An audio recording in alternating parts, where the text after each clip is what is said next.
যদি মেইন ভার্বটা এই ঘরে থাকে তাহলে আমরা বি ভার্ব এই ঘরেরই নিয়ে আসবো, ঠিক আছে।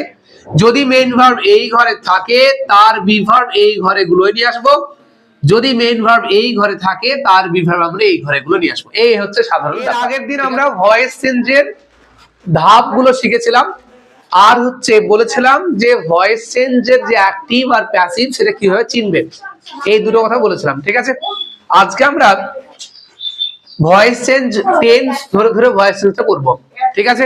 দেখো, যদি আমি প্রথমে হেডিং করি প্রেজেন্ট ইনডিফিনিট টেন্স, প্রত্যেকে হেডিং করবে প্রেজেন্ট ইনডেফিনিট এর voice change. Indefinite tense, INDEFINITE, present indefinite tense. তোমাদেরকে ভয়েস চেঞ্জের যে কটা ধাপ লিখে দেওয়া হয়েছে, স্টেপ, যে প্রথমে কি করতে হবে তারপরে কি করতে হবে, সেই ধাপগুলো যেই টেন্সেরই করো সেম থাকবে, বোঝা গেছে। যেই রকম সেন্টেন্সেরই করো সেম থাকবে, শুধু আলাদা সেন্টেন্স অনুযায়ী কিছু আলাদা নিয়ম হবে, আর আলাদা বাক্যের ধরন অনুযায়ী একটু একটু করে আলাদা হবে, ঠিক আছে। যেমন অ্যাসারেটিভ সেন্টেন্সের যা কিছু হবে সব একই রকম হবে। আমরা অ্যাসারেটিভের করব, নেগেটিভেরও ভয়েস চেঞ্জ করব, সেই সঙ্গে ইন্টারোগেটিভেরও করে নেব। যদি WH দিয়ে থাকে তো WH দিয়েও করে নেব। প্রেজেন্ট ইনডিফিনিট টেন্স আমরা প্রত্যেকে জানি যে সবচেয়ে সহজ স্ট্রাকচার হচ্ছে প্রেজেন্ট ইনডিফিনিট টেন্সের। সাবজেক্ট থাকে, মেইন ভার্বের ফার্স্ট ফর্ম থাকে, অবজেক্ট থাকে শেষ, ঠিক আছে। এই তিনটে প্রথমে আমাদেরকে বুঝতে হবে যে বাক্যের সাবজেক্ট কোনটা, ভার্ব কোনটা, অবজেক্ট কোনটা।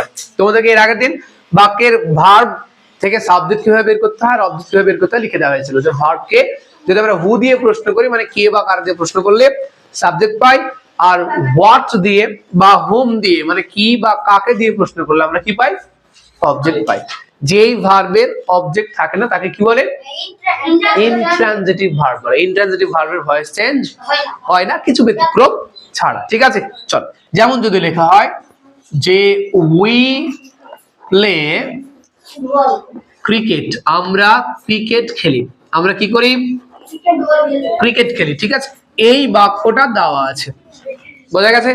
এবং দ্য ডিরেকশন ইজ, ধরো ডিরেকশন লেখা আছে চেঞ্জ দ্য ভয়েস, কি লেখা আছে, চেঞ্জ দ্য ভয়েস, মানে ভয়েস চেঞ্জ করো, ঠিক আছে। তোমাকে কি করতে হবে, তোমাকে এই বাক্যটার ভয়েস চেঞ্জ করতে হবে। সব প্রথম ধাপ, প্রত্যেকে স্টেপ গুলো যেগুলো লেখা আছে সেই খাতাটা দেখে দেখে আমাকে ধাপ বলবে একটা একটা করে, যে সব প্রথমে আমরা কি করব, তার প্রথমে কি করব, তারপরে কি করব। আচ্ছা, তারও সব আগে, এই বলি তারও সব আগে, যেহেতু এটা বলে দেয়নি যে কোন ভয়েসে করতে হবে, শুধু বলেছে যে change the voice, voice change করো, তাই এটা কোন ভয়েসে আছে আর তুমি কোন ভয়েসে করবে সেটা আগে দেখতে হবে, ঠিক আছে।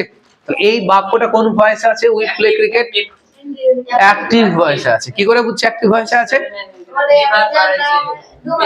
ওই ওই তুমি কি বাইরে, কাকে শেখাচ্ছে এগুলো, পীরবা একদম। এই বাক্যটা অ্যাক্টিভ কি করে বুঝছি, যে এই বাক্যে কোনো কি নেই, বিভার্ব তো নেই, বিভার্ব নেই মানে প্যাসিভের কোনো প্রশ্ন আসে না, ঠিক আছে। মানে বাক্যটা অ্যাক্টিভ ভয়েসে আছে, অর্থাৎ আমাকে অ্যাক্টিভ থেকে প্যাসিভ করতে হবে, ওকে। তারপরে বলা হয়েছিল ভার্ব খুঁজতে হবে, কি খুঁজতে হবে, ভার্ব। বলো কোনটা ভার্ব এই বাক্যে, প্লে হচ্ছে আমাদের ভার্ব। প্লে মানে খেলা করা, তাই না। যারা একদম প্রথমবার ভয়েস চেঞ্জ করছে তারা এবার তলায় নিচে লিখে লিখে ভয়েস চেঞ্জ করবে, কোনো সমস্যা নেই। যারা একদম প্রথম ভয়েস চেঞ্জ শিখছে তারা এইভাবে লিখবে যেটা ভার্ব, ওকে। এবার আমরা কি করব বলেছে, পরের ধাপ কি বলেছে, সাবজেক্ট বের করতে হবে আর অবজেক্ট বের করতে হবে। চলো সাবজেক্ট বের করব। প্লে কে কি দিয়ে প্রশ্ন করব, কি দিয়ে, কে দিয়ে প্রশ্ন, কে বা কারা, ইংরেজিতে হু দিয়ে প্রশ্ন করো, প্রশ্ন করো হু প্লে, কে বা কারা খেলে, আমরা খেলি, উই প্লে, উইটা কি হলো সাবজেক্ট না অবজেক্ট, তাহলে এর তলায় এস লিখবো বা এসইউবি লিখবে, যা যেটা ইচ্ছে লিখবে, ঠিক আছে। এবার খুঁজতে হবে অবজেক্ট, কি খুঁজতে হবে, অবজেক্ট। অবজেক্ট সাবজেক্টকে কি দিয়ে প্রশ্ন করব, ভার্ব কি দিয়ে প্রশ্ন করব, তাহলে কি খেলেন বা কি খেলি, ক্রিকেট খেলি, ফুটবল এর ক্রিকেট লেখা আছে, অবজেক্টকে ও বি জে লিখবো। এই তিনটে জিনিস পাওয়া গেছে, দেখো প্রথম ধাপ হয়ে গেল। সব প্রথমে আমরা ভয়েস নির্ধারণ করবো, এটা কোন ভয়েসে আছে, মানে আমাকে কোন ভয়েস থেকে কোন ভয়েস করতে হবে। দ্বিতীয়ত আমরা সেই বাক্যটার ভার্ব খুঁজে বার করব, সাবজেক্টটাকে খুঁজে বার করব, অবজেক্টটাকে খুঁজে বার করব, ঠিক আছে। এইটা হয়ে গেল প্রথম কাজ, সব প্রথম কাজ। এখন লিখে লিখে করছো, দুদিন যখন করবে যখন 2-4 দিন করবে তখন দেখবে যে এগুলো আর লেখার প্রয়োজন হয় না, তখন এমনি চোখে বলে দেবে যে হ্যাঁ এটা ভার্ব, এটা অবজেক্ট, এটা সাবজেক্ট, ঠিক আছে? তখন আর লিখতে হবে না, এখন লিখে রাখো, কোনো আপত্তি নেই লিখলে, ঠিক আছে? দ্বিতীয় ধাপ কি বলছে দেখো, পরের স্টেপ কি বলছে যে অ্যাক্টিভ ভয়েসের অবজেক্টকে কি করতে হবে, ঠিক আছে? পরের ধাপ বলছে যে অ্যাক্টিভ ভয়েসের অবজেক্টকে প্যাসিভ ভয়েসে সাবজেক্টের জায়গায় বসাতে হবে। কোথায় বসাতে হবে? এই অবজেক্টটা কোথায় চলে আসবে? সাবজেক্টের জায়গায় আসবে। তাহলে সিটা ক্যাপিটাল লেটার করব না স্মল লেটার করব? আর আমরা সবাই জানি যে sentence always begins with a capital letter. একটা বাক্য সবসময় কি দিয়ে শুরু হয়? ক্যাপিটাল লেটার দিয়ে শুরু হয়। তাই ক্রিকেটের জায়গায় চলে আসলো। তাহলে এই অবজেক্ট সাবজেক্টের জায়গাতে বসে গেল প্রথমে। তারপরে কি বলছে, পরের ধাপ কি বলেছে? মেইন ভার্বের টেন্স অনুযায়ী একটি বি ভার্ব বসাবো, ঠিক আছে? দেখো এটা কিন্তু বলেছিলাম কোর, যে একদম মেন যে স্টেপটা সেটা। যদি এখানে সাবজেক্টের পরে কোনো অক্সিলারি থাকতো আমরা কিন্তু অক্সিলারি বসিয়ে দিতাম। একদিন বসলো, ডাইরেক্ট মেইন ভার্বে চলে এসেছে। মেইন ভার্বটা কোন টেন্সে আছে? V1 এ আছে, তাই তো? তাহলে V1 এ যদি মেইন ভার্ব থাকে তার বিভার্ব কি আসবে, কে বলতে পারবে? কি কি আছে? যদি মেইন ভার্ব যদি প্রেজেন্ট টেন্সে থাকে তাহলে তার বিভার্ব কি আসে? am is are। Very good. কারণ এই যে যদি আমরা ভার্বের ছকটাকে দেখি, কনজুগেশন অফ ভার্ব, তাহলে একটা হচ্ছে প্রেজেন্ট, একটা ঘর হচ্ছে পাস্ট, তাই তো? একটা হচ্ছে past participle, PAST, past participle. V1 যেটাকে আমরা V1 বলি,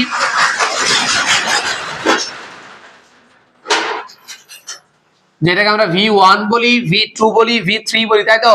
প্রেজেন্টের যে ঘর সেটাকে V1 বলা হয়, পাস্টকে আমরা V2 বলি, পাস্ট পার্টিসিপলকে V3 বলি। এবার দেখো এই যে প্লে, যদি আমরা ভার্বের ছক যারা পড়েছে তারা প্রত্যেকে জানে ছকটা এরকম থাকে। প্লে প্রেজেন্টে থাকে, প্লেড পাস্টে থাকে, আর পাস্ট পার্টিসিপল V3 তেও একই জিনিস প্লেড থাকে। এইটা হচ্ছে আমাদের ভার্বের ছক, তাই তো? এবার যদি আমরা বি ভার্বের ছক লিখি, তোমরা অনেকে জানো বি ভার্বের ছকটা লেখানো হয়েছে এর আগে। এই বি ভার্বের ছক এরকম করে বি লেখা থাকে, প্রেজেন্টের মধ্যে ব্র্যাকেটে লেখা থাকে am, is, are, ঠিক আছে? অর্থাৎ বি ভার্বের প্রেজেন্ট টেন্সের বা V1 এর রূপ হচ্ছে তিনটে, am, is, are। V2 A be verb থাকে was, were, আর V3 তে থাকে been। V3 তে কি থাকে? been থাকে, কি থাকে? এই হচ্ছে ভার্বের ছক, তাই তো? Conjugation of verb. এবার সবচেয়ে যাদের একটু কঠিন মনে হয়, অনেককে বলেছে, অনেকে আরে বাপ রে, প্রেজেন্টে আছে, V1 এ আছে, পাস্টে আছে, পাস্ট পার্টিসিপল আছে, এগুলো আবার কি? অনেকে এগুলো ধরতে পারে না, অনেকে হয়তো কঠিন কি না কি জিনিস, এগুলো শুধুমাত্র নাম আর কিছুই না। পাস্ট পার্টিসিপল শুধুমাত্র একটা নাম, 3 নম্বর ঘরে আছে, এত টেনশন আর কি আছে? টেনশন কিছু নেই। যদি মেইন ভার্বটা এই ঘরে থাকে তাহলে আমরা বি ভার্ব এই ঘরেরই নিয়ে আসবো, ঠিক আছে? যদি মেইন ভার্ব এই ঘরে থাকে তার বি ভার্ব এই ঘরে গুলোই নিয়ে আসবো। যদি মেইন ভার্ব এই ঘরে থাকে তার বি ভার্ব আমরা এই ঘরে গুলো নিয়ে আসবো। এই হচ্ছে সাধারণ ব্যাপার, ঠিক আছে?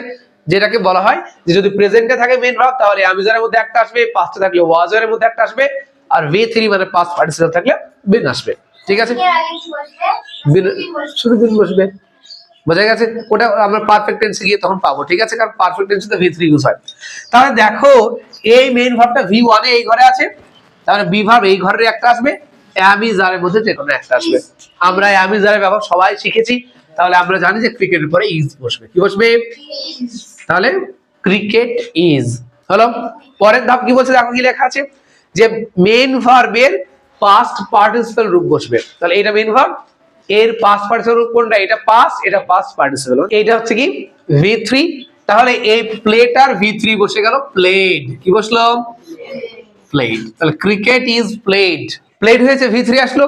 তারপরে বলছে যে অ্যাক্টিভ ভয়েস যেটা সাবজেক্ট, সেই সাবজেক্টকে আমরা প্যাসিভ ভয়েসে অবজেক্টের জায়গায় বসাবো এবং তার ঠিক আগে বাই বা উইথ বসাবো। তাহলে এই সাবজেক্টটাকে এখানে বসানোর আগে আমরা বাই বা উইথ এর মধ্যে একটা বসাবো। যদি অ্যাকশনটা কোনো ব্যক্তির দ্বারা হয় তাহলে আমরা বাই লাগাবো, যদি কোনো বস্তুর দ্বারা হয় তাহলে আমরা সেটাকে উইথ লাগাবো। যেহেতু উই আমরা, তাই এখানে বাই বসলো। এই উইটা সাবজেক্টিভ ফর্মে আছে, এর অবজেক্টিভ ফর্মটা এখানে বসবে আস হয়ে যাবে। এই সাবজেক্টিভ ফর্মের অবজেক্টিভ গুলো আমি তোমাদেরকে লিখে দেবো। এখনই, যে এখানে আই থাকলে এখানে যে কি হবে সেগুলো এখনই লিখে দেওয়া হবে, এই জায়গাটা ছোট করে লিখে দেওয়া, বোঝা গেছে? এই লিখে নেবে, যদি আই থাকে সেটা এখানে এসে মি হয়ে যায়, ঠিক আছে? উই থাকলে আস হয়ে যাবে, ইউ থাকলে ইউই থাকবে, ঠিক আছে? হ্যাঁ, হি থাকলে হিম হয়ে যাবে, সি থাকলে হার হয়ে যাবে, ঠিক আছে? আর কি আছে?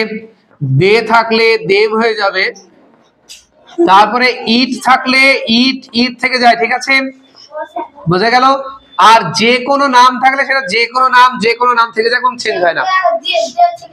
দে থাকলে দেম, যদি কোনো নাম থাকে সেই নামটা সেই নামই থেকে যাবে, কোনো চেঞ্জ হবে না, ঠিক আছে? কোশ্চেন 2 দেখবে এবার, দেখো যদি এবার লেখা হয়, এটা প্রথমে বোঝা গেছে, কার মতো বোঝা গেছে, এখন একটা করতে দেওয়া হচ্ছে, সবাই করবে এখন বসে বসে, ঠিক আছে? যেমন যদি লিখি যে হি সিংস এ সং, দেখো সিং এর সঙ্গে এস যুক্ত হয়েছে, কারণ প্রেজেন্ট ইনডিফিনিট আমরা বলেছিলাম যে নিয়ম রয়েছে যে যদি subject third person singular number হয় তাহলে ভার্বের সঙ্গে একটা এস বা ইএস যুক্ত হয়, তাই তো? তাই এখানে বসলো হি সিংস এ সং, সে একটি গান গায়, সে কি করে? সে একটি গান করে, ঠিক আছে? চলো, sing sung, sing sang sung, he থেকে হিম হবে, হিম, আর এটা স্যাং জি হবে, জি, ঠিক আছে? আচ্ছা সবাই ঠিক আছে, ঠিক আছে? দেখো তাহলে এখানে কি হয়ে যাচ্ছে, এই যে সিং হচ্ছে ভার্ব আমাদের, তাই তো? কে সিং করেছিল? সে কি করেছিল? কি গান গেয়েছিল, মানে কি করেছিল? একটা গান গেয়েছিল, অবজেক্ট। তাহলে এ সংটা আগে আসলো, কোথায় আসলো? এ সং আগে আসলো, এবার একটা যেহেতু গান প্রেজেন্ট ইনডিফিনিট ইজ আসলো, ঠিক আছে? এ সং ইজ, সিং এর V3 হচ্ছে sang, a song is sang by, he থেকে কি হয়ে যাবে? Him, a song is sang by him, ঠিক আছে? পারবে? বাড়ি কাজ আর করতে হবে না, বুঝে গেছেন? কোনো প্রশ্ন আছে কারোর? এখন প্রশ্ন নেই, ভেরি গুড।